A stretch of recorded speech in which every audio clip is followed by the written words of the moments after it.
I just use certain things to really get me to a good spot. You know, one of my things is it's relax, prioritize, and execute. So first, I just try to relax, prioritize what's going on, what's important, what's not, and then all right, start knocking things out.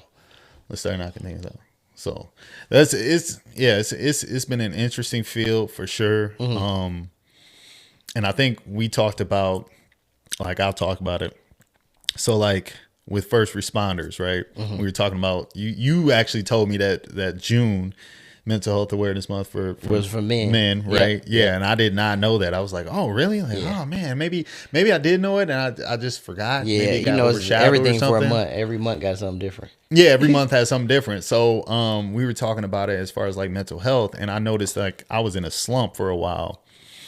I just wasn't feeling like myself, kind of like not like a depression, Right. but I just didn't have that same like Just in the funk. like joy, you know? Yeah, I was just in a funk, you know what I mean? And one of my coworkers was like, yeah, I'm feeling that way too. I went and got my hormone panel done and my levels checked out.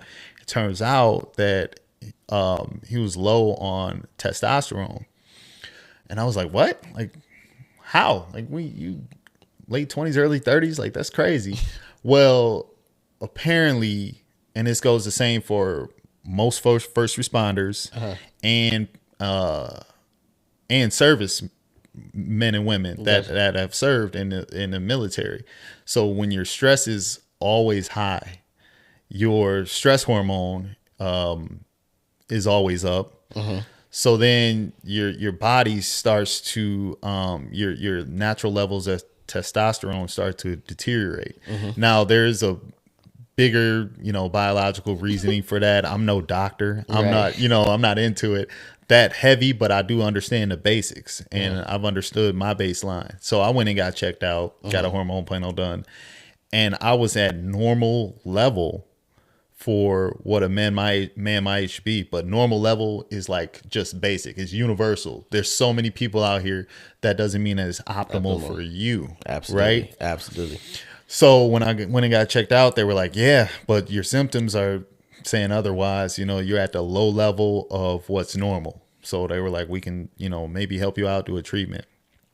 So they gave me this treatment. It was a replacement therapy where I take a medication that helps me excrete more of my own protein. Testosterone. It basically boosts my own levels.